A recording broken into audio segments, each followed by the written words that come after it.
एक अधूरी क्लास हमेशा अधूरी जानकारी देती है, इसलिए क्लास को अंत तक देखें। सभी को नमस्कार, मैं Hemlata Verma HC² Hemlata coaching classes में आप सभी का स्वागत करती हूँ।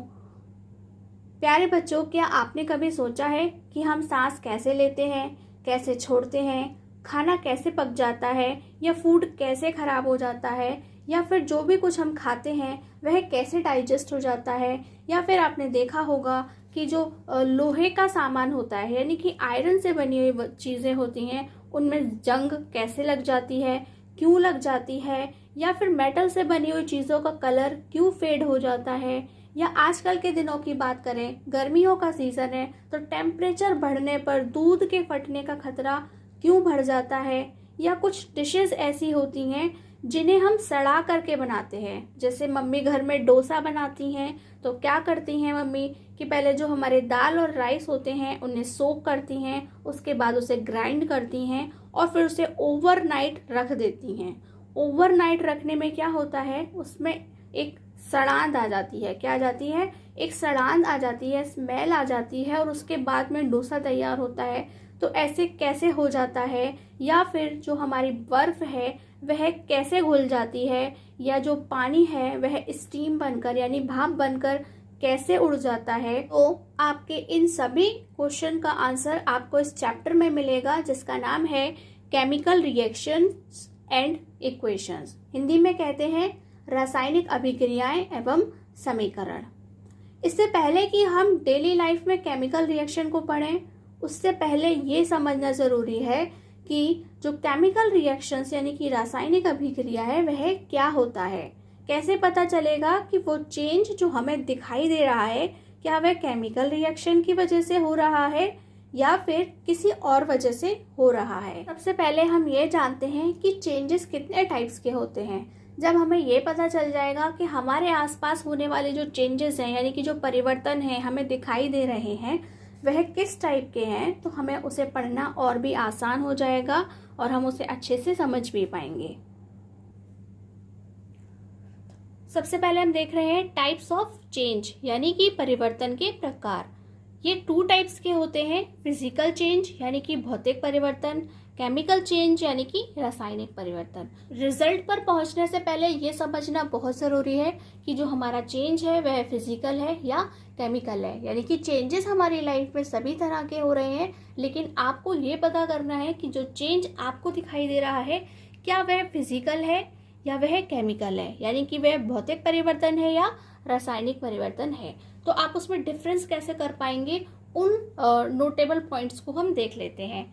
जो फिजिकल चेंजेस है यानी कि भौतिक परिवर्तन है, वहां पर no new substance is formed, यानी कि कोई नया पदार्थ नहीं बनता है। यानी कि जो चीज पहले थी वही चीज हमें रिएक्शन के बाद दिखने वाली है। और सेकंड है केमिकल चेंज यानी कि रासायनिक परिवर्तन। न्यू सब्सटेंस इज फॉर्म्ड, नया पदार्थ बनता है, यानी कि यहाँ पर कुछ ना कुछ नया बनकर जरूर आने वाला है। जैसे कि हम एग्जाम्पल देख रहे हैं आइस, ये हमारा फिजिकल चेंज का है कि ये आइस है यानी कि बर्फ है, वह किस में कन्वर्ट हो जाती है, वाटर में कन्वर्ट हो जाती है। और जो वाटर है वह किस में कन्वर्ट हो जाता है, स्टीम यानी कि भाप में कन्वर्ट हो जाता है, वेपर में कन्वर्ट हो जाता है। तो जो बर्फ बनी हुई है वह किसकी है, वह H2O ही तो है। आपने क्या करा था, फ्रिज में पानी ही रखा था, ठीक है। और जब वह रूम टेम्परेचर पे आ गया या आपने बर्फ को हीट कर दिया, क्या कर दिया, हीट कर दिया, तो वह वाटर में कन्वर्ट हो गई। वाटर को और ज़्यादा हीट में कन्वर्ट कर दिया, यानी कि आपने वाटर को और ज़्यादा हीट दे दी, या हम कहेंगे आप धूप में रख दीजिए। जैसे गर्मियों में क्या होता है ना, हम अपनी छत के ऊपर चिड़ियाओं के लिए क्या रखते हैं, पानी रखते हैं एक बर्तन में, तो क्या होता है वह सूख जाता है। सूख जाता है का मतलब क्या है, वह स्टीम बन के, वेपर बन के यानी कि भाप बन करके उड़ जाता है। तो जैसे उसे और हीट मिली तो वह स्टीम में कन्वर्ट हो गया। तो ये भी H2O है, और ये जो हमारी स्टीम बनकर उड़ गया वह भी क्या है, H2O है। अब ये जो मैंने साइन बना रखा है, हाफ एरो इधर हाफ एरो इधर, यह क्या है, ये साइन है ऐसी रिएक्शन का जो वापस से कन्वर्ट हो जाती है। आइस से वाटर बन जाता है, वाटर से वापस आइस बन जाती है, वाटर जो है वह स्टीम बन जाता है, और आपको पता है ये जो स्टीम होती है वह क्या बन जाता है, क्लाउड्स यानी कि बादल बन जाते हैं, और एक दिन फिर से रेन आती है यानी कि बारिश आती है और ये वाटर में कन्वर्ट हो जाते हैं। तो ये जो साइन है वह किस चीज़ का है, वह एक टाइप के रिएक्शन का है, उसे हम अभी आगे डिस्कस करेंगे। और यहाँ हम केमिकल चेंज में देखते हैं, रासायनिक परिवर्तन में देखते हैं, तो हमने लिखा है ये जो एग्जाम्पल्स है रियल लाइफ से सबसे ज़्यादा जो कनेक्टिंग एग्जाम्पल्स हैं या उदाहरण हैं, हमने उन्हीं को डिस्कस किया है। जैसे कि यहाँ पे वाटर है और यहाँ पे है Na+Cl यानी कि सोडियम प्लस क्लोरीन, ये आपस में मिलकर के क्या बनाते हैं, NaCl यानी कि सोडियम क्लोराइड। तो ये NaCl क्या होता है, ये वही नमक है जिसे हम घर में इस्तेमाल करते हैं और जिसके बिना हमारी डिशेस क्या हैं वह अधूरी रह जाती हैं। तो ये हमारा नमक है। आपने देखा कि सोडियम एक अलग चीज़ है, ये एक मेटल है। क्लोरीन है वह क्या है, एक गैस है, एक पॉइजनस गैस है। पॉइजनस मीन्स जहरीली गैस है, और ये मिलकर के क्या बना रहे हैं, NaCl सोडियम क्लोराइड यानी कि एक नई चीज नमक बना रहे हैं। ठीक, तो ये जो साइन आपने देखा था वह कैसी रिएक्शंस का है, रिवर्सेबल, यानी कि जो एक से दूसरी अवस्था में और दूसरी से पहली अवस्था में वापस आ जाती हैं। इंग्लिश में हम उन्हें रिवर्सेबल रिएक्शन कहते हैं। ये जो साइन है एरो का, हाफ हाफ 2 एरोस जो दोनों डायरेक्शन में चल रहे हैं, ये इसका साइन है। ये रिवर्सेबल रिएक्शन होती हैं। हिंदी में इन्हें उत्क्रमणीय अभिक्रियाएं कहा जाता है। ठीक है, और ये जो है यहाँ आपने देखा जहाँ पर एक नई चीज बनती है उसे बोलते हैं इररिवर्सिबल रिएक्शंस, यानी कि अनुत्क्रमणीय अभिक्रियाएं। एक ऐसी रिएक्शन जिससे जो चीज बन जाती है वह वापस फिर जो हमारा NaCl है ये वापस फिर से Na और Cl में कन्वर्ट नहीं हो सकता है। ये एक नई चीज बन गई है, इसे वापस नहीं लौटाया जा सकता है। तो अब आप सोच रहे होंगे कि इसमें तो पता चल गया कि नई चीज बन जाती है, तो आपको यहाँ पे जो आपने देखा कि जो आइस थी वह वाटर में और वाटर थी जो स्टीम में कन्वर्ट हो गई, वह क्या हुआ, तो हम क्या कहेंगे कि ये क्या था, चेंज इन स्टेट्स यानी कि वह पहले जिस अवस्था में द्रव्य की अवस्था, तो जो भी चीज हमारे पास में थी उसकी अवस्था में परिवर्तन हो गया, वह अब हमें दूसरे तरीके से दिखाई दे रही है। वह रंग में परिवर्तन, यानी कि उसका कलर भी चेंज हो सकता है। जरूरी नहीं है कि हर किसी के अंदर आपको स्टेट ही मिले, आपको कलर भी मिल सकता है, टेम्परेचर भी मिल सकता है, बहुत सारी चीजें मिल सकती है, वहां पे चेंज मिलेगा। लेकिन अगर आप ऑल ओवर देखेंगे तो ये हमारा H2O था, यहाँ पर भी H2O ही रहा और यहाँ पे भी H2O ही रहा। तो यहाँ पे सिर्फ चेंज हुआ, कैसे, सॉलिड यानी कि ठोस, लिक्विड यानी कि द्रव, और गैस यानी कि गैस को हम गैस ही बोलते हैं। तो ये जो हमारा बर्फ थी, आइस थी, वह क्या थी, सॉलिड फॉर्म में थी। कैसी थी, सॉलिड फॉर्म में थी, वह ठोस थी, लेकिन वह किस में कन्वर्ट हो गई, पहले लिक्विड में यानी कि द्रव में कन्वर्ट हो गई, और उसके बाद जब हमने उसे और हीट किया, उसे और हीट मिली, तो वह स्टीम में यानी कि वेपर में, भाप में कन्वर्ट हो गई, जिसे हम क्या कहते हैं कि वह गैस बन करके उड़ गई। राइट, ये सभी चेंजेस हमारे केमिकल चेंज के अंदर भी होते हैं, लेकिन हमें ये बताना इसलिए ज़रूरी है क्योंकि यहाँ पे कोई नई चीज़ नहीं बनी है, तो क्या हुआ है ये बताना ज़रूरी था, इसलिए हमने यहाँ पर लिखा है। लेकिन इसमें तो बिल्कुल फिक्स्ड है कि यहाँ पे नई चीज़ बनेगी ही बनेगी, और इसे तो हमें पूरा डिटेल में इस टॉपिक को इस चैप्टर के अंदर पढ़ना है। और अब हम आसानी से ये फर्क कर सकते हैं कि कौन सा जो चेंज है यानी कि परिवर्तन है वह क्या है, फिजिकल है या केमिकल है, यानी कि भौतिक परिवर्तन है या रासायनिक परिवर्तन है। तो आइए अब हम उसे देखते हैं। चलिए अब हम पढ़ते हैं chemical reactions in daily life, यानी कि दैनिक जीवन में रासायनिक अभिक्रियाएं, यानी कि डेली लाइफ में हम जो अपने आसपास होते हुए चेंजेस को देख रहे हैं, चीजें हो रही हैं जो कि केमिकल रिएक्शन की वजह से हो रही है, उसमें केमिकल चेंज है, यानी कि क्या है, उसमें एक रासायनिक परिवर्तन है, इसलिए वहां पे एक रासायनिक अभिक्रिया हो रही है। उसके कुछ एग्जाम्पल्स को डिस्कस करते हैं, जैसे कि वी रेस्पायर यानी कि हम सांस लेते हैं, फूड इज कुक्ड भोजन पकाया जाता है, इसी तरह से भोजन खराब भी हो जाता है, food gets digested in our body हमारा शरीर भोजन को पचा लेता है। ये सभी क्या है, केमिकल रिएक्शंस की वजह से होता है। ग्रेप्स गेट फर्मेंटेड, अंगूर का किण्वन हो जाता है। तो ये फर्मेंट करना क्या होता है, सड़ाना होता है। हम ग्रेप्स को सड़ाते हैं और उससे क्या बनाते हैं, हम उससे एल्कोहल बनाते हैं। क्या बनाते हैं, एल्कोहल बनाया जाता है। उसी तरह से घर में मम्मी डोसा बनाती हैं तो वह भी क्या है, हिंदी में उसे किण्वन बोलते हैं। क्या बोलते हैं, अंगूर का किण्वन हो जाता है, या आप क्या कहेंगे, दाल राइस का किण्वन हो जाता है। तो दाल राइस का किण्वन होने से क्या बन जाता है, डोसा बन जाता है। तो अब हम आपके साथ में एक इम्पॉर्टेंट एग्जाम्पल को डिस्कस करते हैं, जहाँ एक ही एग्जाम्पल के अंदर आपको टू चेंजेस दिखाई देंगे, लेकिन आपको उस डिफरेंस को समझना होगा। मैं यहाँ पर एक कैंडल ड्रॉ कर रही हूँ और ये इस समय जल रही है, राइट, ये बर्न हो रही है। तो आप नोटिस करेंगे कि जब एक कैंडल बर्न होती है तो साइड से जो है वह थोड़ा थोड़ा पिघल पिघल करके गिरना स्टार्ट हो जाता है, थोड़ा थोड़ा सा गिरना स्टार्ट हो जाता है। तो आपने देखा, अगर कोई आपसे बोलता है कि जो कैंडल है वह मेल्ट हो रही है, क्या हो रही है, यहाँ पे आप नोटिस कर रहे हैं कि जो हमारी कैंडल है वह मेल्ट हो रही है। कैंडल यानी कि मोमबत्ती पिघल रही है। तो जब आपसे किसी के मेल्ट होने की बात करेंगे कि ये जो कैंडल मेल्ट हो रही है, या फिर दूसरी बात वह आपसे कहेगा कि जो कैंडल है वह जल रही है, कैंडल जल रही है यानी कि वह बर्न हो रही है, तो वह क्या है, कैंडल इज बर्निंग।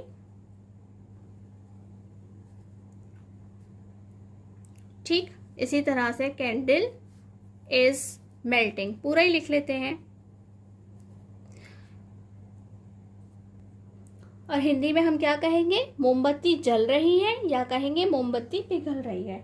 तो आप जैसा बोलेंगे उसका वैसा ही सेंस निकलेगा। जब कोई भी चीज जलती है तो वह क्या होती है, वह केमिकल चेंज होता है। क्या होता है, वह केमिकल चेंज होता है, यानी कि वहां पे केमिकल रिएक्शन हो रही है। लेकिन ये क्या है, मोमबत्ती पिघल रही है यानी कि वह सॉलिड से लिक्विड में कन्वर्ट हो रही है, ठोस से द्रव में कन्वर्ट हो रही है। तो हम उसे क्या कहेंगे, हम उसे फिजिकल चेंज कहेंगे। क्या कहेंगे, फिजिकल चेंज कहेंगे। यानी कि क्या है, यह एक भौतिक परिवर्तन है। क्या है, वह एक भौतिक परिवर्तन है। और जो ऊपर हमने देखा वह कैसा परिवर्तन है, वह एक रासायनिक परिवर्तन होता है।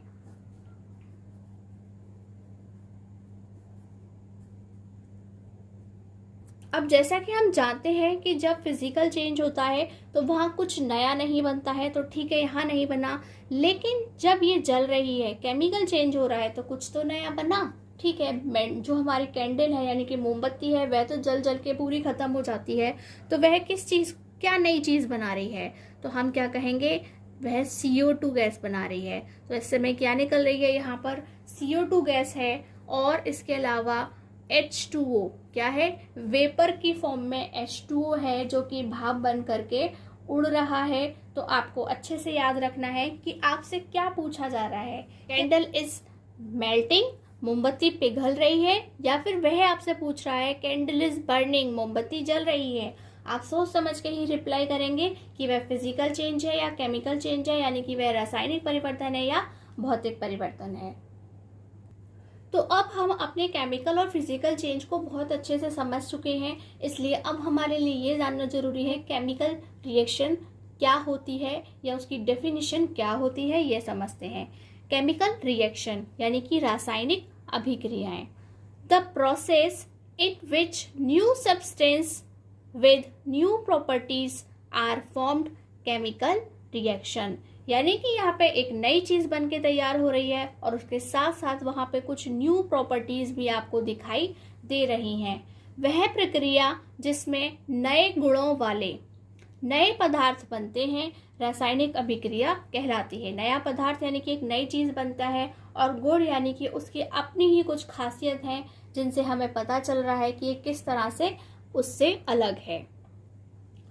ये डेफिनेशन आपको लर्न करनी है, बहुत अच्छे से तैयार करनी है। और अब हम पढ़ेंगे इसकी प्रॉपर्टीज यानी कि गुण। तो जो चेंजेस हैं वे किस तरह के चेंजेस आने वाले हैं, ये आपने पढ़ा ना कि वे प्रॉपर्टीज कौन सी हैं। तो इन प्रॉपर्टीज को इंग्लिश में कैरेक्टरिस्टिक्स भी कहा जाता है। एग्जाम में आपसे चाहे प्रॉपर्टीज पूछे केमिकल रिएक्शन की या कैरेक्टरिस्टिक्स पूछे, दोनों का मतलब एक है।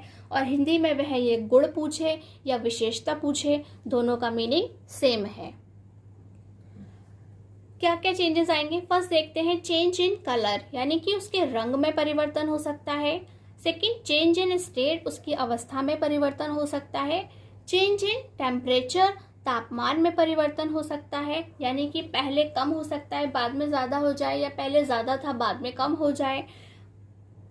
एवोल्यूशन ऑफ अ गैस, यानी कि वहाँ पे कोई गैस का उत्सर्जन हो। एवोल्यूशन या उत्सर्जन का मतलब क्या होता है, किसी गैस का बनना या फिर हम कहेंगे गैस का निकलना। गैस कब निकलेगी, जब गैस बनेगी।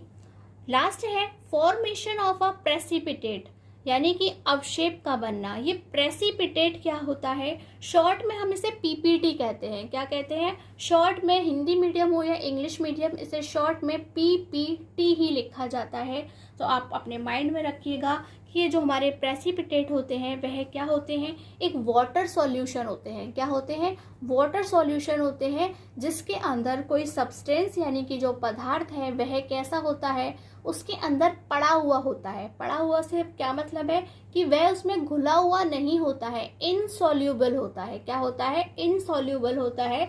फॉर एग्जाम्पल अगर हम कहें कि जैसे पानी में किसी ने रेत डाल दी है, ठीक है, सैंड डाल दी है किसी ने वाटर के अंदर, तो आपको पता है वो मेल्ट नहीं है, ठीक है, वैसी की वैसी ही पड़ी हुई है। तो हम क्या बोल रहे हैं उसे, उसी तरह से आपको किसी भी लिक्विड के अंदर यानी कि एक सॉल्यूशन के अंदर आपको कुछ सॉलिड है जो डला हुआ होगा, जिसे हम उसके अंदर जो घुला हुआ भी नहीं है, यह वह सिर्फ डाला गया है उसके अंदर मौजूद है, लेकिन वह उसमें घुलता नहीं है, वही हमारा क्या होता है, प्रेसिपिटेट होता है, पीपीटी होता है, या हम अवशेप कहते हैं इसे। और उसको हम क्या करते हैं, हम उसे फिल्टर करके सॉल्यूशन से अलग कर लेते हैं।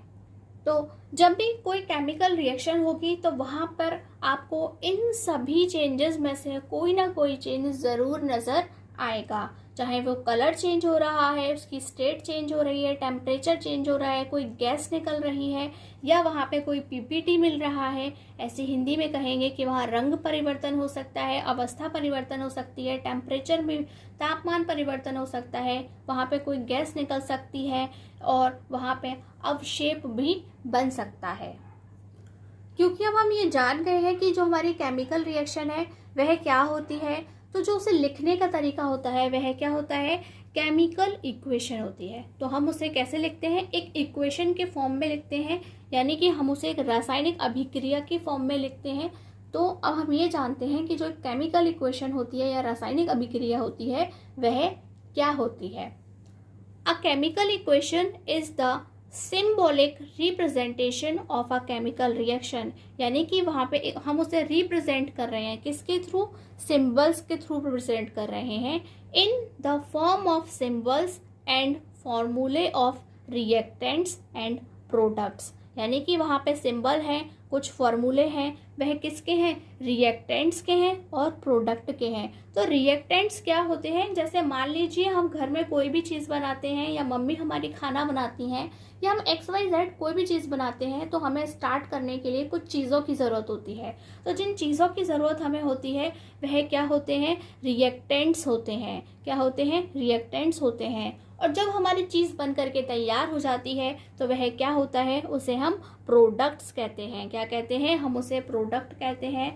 तो जो हमारी केमिकल इक्वेशन है वह क्या है कि वहाँ पर रिएक्टेंट्स और प्रोडक्ट्स होते हैं, जिन्हें हम सिंबल और फॉर्मूले की हेल्प से रिप्रेजेंट करते हैं। क्या करते हैं, हम उसे रिप्रेजेंट करते हैं।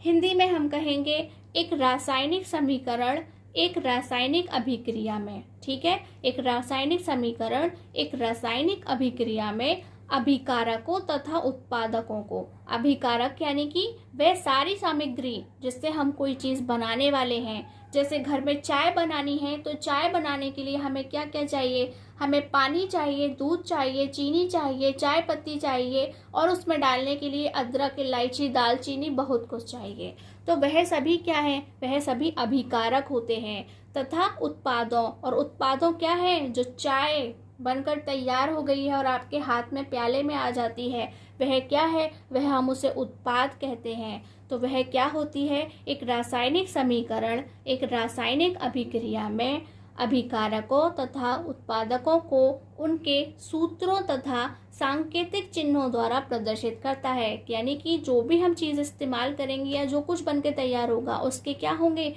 कुछ सूत्र होंगे यानी कि फॉर्मूले होंगे, और सांकेतिक चिन्ह होंगे यानी कि वहाँ पे कुछ खास चीज़ें होंगी जिन्हें हम सिंबल की फॉर्म में लिखेंगे। और हमारी जो रासायनिक समीकरण है वह पूरी रासायनिक अभिक्रिया को बता देगी कि उसके अंदर क्या हुआ है। जैसे कि यहाँ लिखा है, फॉर एग्जाम्पल, मोस्टली हम वही एग्जाम्पल्स लेंगे जिससे आप इजीली समझ सकें, आपके आसपास हो। तो ये है H2+O। H2 क्या है, हाइड्रोजन है, हाइड्रोजन गैस है, और O क्या है, ऑक्सीजन है, और मिलकर के क्या बनाते हैं, H2O बनाते हैं। क्या बनाते हैं, H2O बनाते हैं। लेकिन ये रिएक्शन क्या है, अभी इसमें कुछ सिंबल्स और नोटेशंस की कमी है। क्या है, कुछ सिंबल्स और नोटेशंस की कमी है। तो उसे समझने के लिए पहले हम आपको जो एक केमिकल इक्वेशन के अंदर जितने भी सिंबल्स और नोटेशंस होते हैं पहले उन्हें समझाते हैं। हम यहाँ पे एक केमिकल रिएक्शन लेते हैं बिल्कुल सिंबल की फॉर्म में। जैसे मैं यहाँ लिखती हूँ ये A+B, और इससे मिलकर के बनता है ये हमारा C और ये हमारा D। तो यहाँ पर ये जो हमारे A, B और C, D हैं, हम उन्हें क्या कहते हैं। तो सबसे पहले आपको देखना है कि ये जो हमारा A और B है हम उसे क्या कहते हैं, रिएक्टेंट कहते हैं। क्या कहते हैं, रिएक्टेंट कहते हैं। ये दोनों रिएक्टेंट्स हैं, यानी कि हिंदी में हम उन्हें अभिकारक कहते हैं। क्या कहते हैं, अभिकारक कहते हैं। और ये जो हमारे C और D हैं वह बनकर के तैयार हुए हैं, यानी कि जो बनकर के चीज़ तैयार होती है हम उसे क्या कहते हैं, हम उसे प्रोडक्ट कहते हैं। क्या कहते हैं, प्रोडक्ट कहते हैं। और हिंदी में हम उन्हें उत्पाद कहते हैं। तो ये हमारे उत्पाद तैयार हुए हैं। और ये जो एरो है, क्या है, ये जो एरो है वह क्या बताता है कि रिएक्शन प्रोसीड कर रही है, यानी कि वह अपना काम कर रही है। और ये जो हेड है वह उसकी डायरेक्शन को बता रहा है कि जो हमारा प्रोडक्ट तैयार हो रहा है वह हमेशा इस हेड की डायरेक्शन में तैयार होता है। तो हम इस एरो को क्या कहते हैं, रिएक्शन एरो कहते हैं। क्या कहते हैं, रिएक्शन एरो कहते हैं। और अब इसके अलावा हमें देखना है कि हमें ABCD से हमें बिल्कुल नहीं पता ना कि कौन सी चीज़ क्या होती है। तो आपको मान के चलना है, मान लेते हैं ये यहाँ हम S लिख रहे हैं, यहाँ हम L लिख रहे हैं, यहाँ हम G लिख देते हैं, और यहाँ हम AQ लिख रहे हैं। तो ये सब क्या होते हैं, S मीन्स सॉलिड, सॉलिड यानी कि ठोस, L मीन्स लिक्विड यानी कि द्रव यानी कि तरल, और G मीन्स गैस, और ये हमारा जो AQ है, AQ यानी कि एक्वस, एक्वस यानी कि सॉल्यूशन की फॉर्म के अंदर है। क्या है, एक सॉल्यूशन की फॉर्म में है। अभी क्या है कि जैसे कि हम यहाँ एक एरो पे इन्हें सभी को पॉइंट आउट कर लेते हैं। इन सभी को हम क्या कहते हैं, इन सभी को हम कहते हैं स्टेट्स ऑफ मैटर। क्या कहा जाता है, स्टेट्स ऑफ मैटर कहा जाता है, यानी कि हम इसे द्रव्य की अवस्थाएं कहते हैं। क्या कहते हैं, द्रव्य की अवस्थाएं कहते हैं। यहाँ पे आपको अलग अलग तरीके से दिखाई दे रही है, A कुछ है, B कुछ तरीके का है, C कुछ तरीके का है, और D कुछ तरीके का होता है। अब हम मान लेते हैं कि ये जो हमारा A है इसके आगे मैं कोई नंबर लिख देती हूँ, माना कि मैंने यहाँ पे 2 लिख देती हूँ। तो ये जो हमारा 2 है उसको हम क्या कहते हैं, तो हम इसको कहते हैं कोफिशिएंट। क्या कहते हैं, कोफिशिएंट कहते हैं। और हिंदी में कोफिशिएंट को हम गुणांक कहते हैं, यानी कि जिससे गुणा हो रहा है उसे गुणांक कहते हैं, कोफिशिएंट कहते हैं। जैसे मैंने यहाँ पे 2 लिख दिया, ये आगे नहीं लिखा हुआ है, नीचे की तरफ लिखा हुआ है, तो हम इसे क्या कहते हैं? हम इसे कहते हैं सबस्क्रिप्ट। क्या कहते हैं? सबस्क्रिप्ट। सबस्क्रिप्ट मीन्स होता है नीचे की तरफ लिखा हुआ नंबर, ठीक। और ये किस चीज़ को डिनोट करता है? तो आपको याद रखना है कि ये जो है वह नंबर ऑफ एटम्स को प्रेजेंट करता है। किसको करता है? नंबर ऑफ एटम्स को, यानी कि जो हमारे पास परमाणु हैं उनकी संख्याओं को बताता है। इसके अलावा कुछ और सिंबल्स हैं जिनका आपको ध्यान रखना है। जैसे कि हमने आपको एक रिवर्सिबल रिएक्शन के बारे में बताया, वैसे ये फिजिकल चेंजेस में होते हैं, लेकिन आपको कभी केमिकल इक्वेशन ऐसी लिखनी होगी जहाँ पर वह रिवर्सिबल है, तो आपको ये वाला साइन बनाना होगा, ठीक है। क्योंकि हम क्या लिख रहे हैं? हम एक इक्वेशन लिख रहे हैं, और इक्वेशन लिखने के लिए हमें उस साइन के बारे में पता होना चाहिए जिस चीज़ को हम लिख रहे हैं वह क्या है। इसके अलावा अगर कहीं पर भी हीट दी जाती है, यानी कि किसी भी रिएक्शन के अंदर इस एरो के ऊपर इस तरीके से बना दिया जाता है एक ट्राइंगल, इट मीन्स कि वहाँ पे हीट दी जा रही है, यानी कि वहाँ पे ऊष्मा दी जा रही है। और इसके अलावा यदि आपको किसी रिएक्शन के अंदर एरो के ऊपर HV लिखा हुआ मिलता है, तो वह क्या है? आप कहेंगे कि उसे लाइट दी जा रही है। क्या दी जा रही है? उसे लाइट दी जा रही है, यानी कि वह क्या है? हाई वोल्टेज वाली लाइट उसे मिल रही है, और उसके साथ में रिएक्शन को किया जा रहा है। तो ये कुछ छोटे छोटे सिंबल्स और नोटेशंस हैं जो आपको केमिकल इक्वेशन को लिखने के लिए और लिखी हुई इक्वेशन को पढ़ने और समझने के लिए बहुत ज़रूरी होते हैं। आपको याद होगा हमने जब ये इक्वेशन पढ़ाई थी तो हमने कहा था कि इसमें कुछ अधूरा अधूरा है, यानी कि अभी हमें इसमें कुछ नोटेशंस लिखने हैं। जैसे कि H2 क्या है? वह गैस है, हमें G से डिनोट करना है।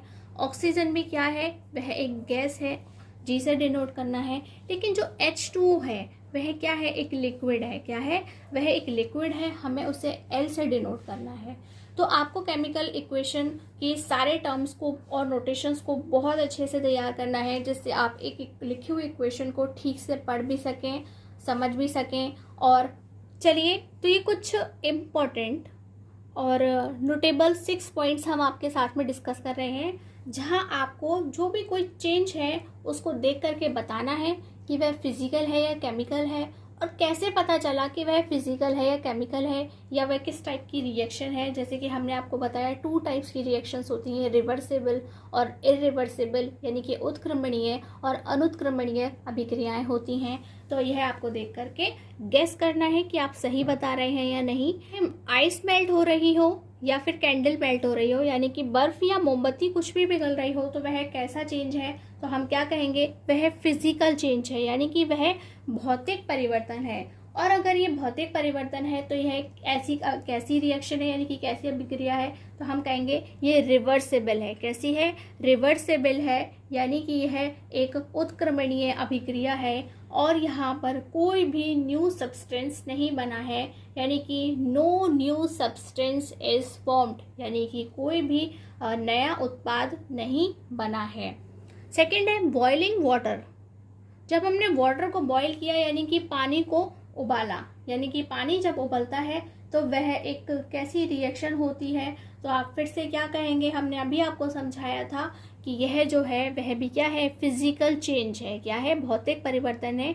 पानी उबलने के बाद भी तो पानी ही है, ठीक है, यानी कि वो पहले भी H2O था और बाद में भी H2O ही है, वहाँ पर कोई चेंज नहीं आया है, यानी कि वहाँ पर कोई नई चीज़ नहीं बनी है। तो हम क्या कहेंगे? No new substance is formed, यानी कि वहाँ कोई नया उत्पाद नहीं बना है। नंबर 3 है कुकिंग फूड, खाना पकना, यानी कि जब हम खाने में कोई भी चीज़ बना रहे हैं, कुक कर रहे हैं, तो वहाँ पर कुक करने के लिए हमें क्या ज़रूरत पड़ती है? गैस की ज़रूरत पड़ती है, ऑक्सीजन की ज़रूरत पड़ती है उसके साथ। तो जब भी हम किसी केमिकल चीज़ का साथ ले रहे हैं, यानी कि वहाँ पे केमिकल रिएक्शन हो रहा है, तो ये जो हमारा कुकिंग फूड है, खाना पकना है, तो वह एक कैसा चेंज है? केमिकल चेंज है, यानी कि रासायनिक परिवर्तन है, क्योंकि वहाँ पे क्या है? आपको एक नई चीज़ मिली है। क्या आप कुक करे हुए जो फूड है उसे वापस रॉ मटेरियल में कन्वर्ट कर सकते हैं? नहीं कर सकते हैं। क्या आप जिस फ्लोर से अपने लिए रोटी बना रहे हैं, चपाती बना रहे हैं, क्या आप वापस उसे उस आटे में कन्वर्ट कर सकते हैं? नहीं कर सकते हैं। क्या हम कच्ची सब्जियों को पकी सब्जियों में तो कन्वर्ट कर सकते हैं, लेकिन पकी सब्जी को कच्ची सब्जी में वापस कन्वर्ट नहीं कर सकते हैं। यानी कि वहाँ पे एक नया सब्सटेंस बन रहा है, तो हम कहेंगे न्यू सब्सटेंस इज फॉर्म्ड, यानी कि एक नया उत्पाद बनकर तैयार हो रहा है। इसी तरह से बर्निंग ऑफ कैंडल है, मोमबत्ती का जलना। तो मोमबत्ती के जलने को हमने काफ़ी अच्छे से एक्सप्लेन किया था, आप सभी को पता है क्या है। एक केमिकल चेंज है, एक रासायनिक परिवर्तन है, और वहाँ पे क्या हो रहा है कि जो हमारा कैंडल है यानी कि उसका वैक्स है, हमारी कैंडल यानी कि मोमबत्ती का जो वैक्स है वह किस में कन्वर्ट हो रहा है? वह CO2 और H2O में कन्वर्ट हो रहा है। नेक्स्ट है राइपनिंग ऑफ फ्रूट्स, यानी कि फलों का पकना। तो आपने देखे होंगे कि जो कच्चे फल होते हैं वह कुछ अलग दिखाई देते हैं, और जो पके हुए फल होते हैं वह अलग दिखाई देते हैं, उनका स्वाद भी बिल्कुल अलग अलग होता है। तो ये जो राइपनिंग ऑफ फ्रूट्स है वह क्या है? तो आप कहेंगे वह एक केमिकल चेंज है। क्या है? एक केमिकल चेंज है। और ये जो केमिकल चेंज है इसमें कैसी रिएक्शन होती है? तो आप क्या कहेंगे? वह इर्रिवर्सिबल होती है। कैसी होती है? इर्रिवर्सिबल होती है, क्योंकि आप पके हुए फल को वापस एक कच्चा फल नहीं बना सकते हैं। क्या है? वह एक इर्रिवर्सिबल फॉर्म होती है, यानी कि एक न्यू सब्सटेंस बन रहा है। तो हम कहेंगे न्यू सब्सटेंस इज फॉर्म्ड, यानी कि एक नया उत्पाद बन रहा है। नेक्स्ट है हमारा रस्टिंग, यानी कि जंग का लगना। तो ये रस्टिंग कहाँ होगा? आयरन ऑब्जेक्ट्स में, यानी कि लोहे की चीज़ों में जंग लगती है। तो जो लोहे की चीज़ों में जंग लगना होता है वह क्या होगा? तो आप क्या कहेंगे? यह एक केमिकल चेंज है। कैसा है? यह एक रासायनिक परिवर्तन है। जंग लगे हुए लोहे को वापस से पहले जैसे लोहे में, यानी कि आप अपने जो रस्ट वाला आयरन है उसे वापस से एक प्लेन स्मूथ आयरन में कन्वर्ट नहीं कर सकते हैं। यानी कि यह एक इर्रिवर्सिबल रिएक्शन है, एक अनुत्क्रमणीय अभिक्रिया है, और यहाँ पर एक नया सब्सटेंस बना है। न्यू सब्सटेंस इज फॉर्म्ड, यानी कि अगर आपकी किसी एक रॉड के अंदर, आयरन रॉड के अंदर जंग लग गई है तो वह क्या है? वापस आप उसे एक बिना जंग लगे हुए आयरन रॉड में कन्वर्ट नहीं कर सकते हैं, यानी कि एक नई चीज़ बनी है। तो हम कहेंगे न्यू सब्सटेंस इज फॉर्म्ड, यानी कि वहाँ पर एक नया उत्पाद बना है। प्यारे बच्चों, डू रिमेंबर, याद रखिए आज की ये क्लास आज ही प्रिपेयर कीजिए, कल के लिए बचाकर कुछ मत रखिए। यदि आज की ये क्लास आपको पसंद आई है तो please like, comment and share this class, and channel को सब्सक्राइब भी ज़रूर करें, और साथ में बेल आइकन को प्रेस करना ना भूलें। आज की क्लास में बस इतना ही। नमस्कार, धन्यवाद।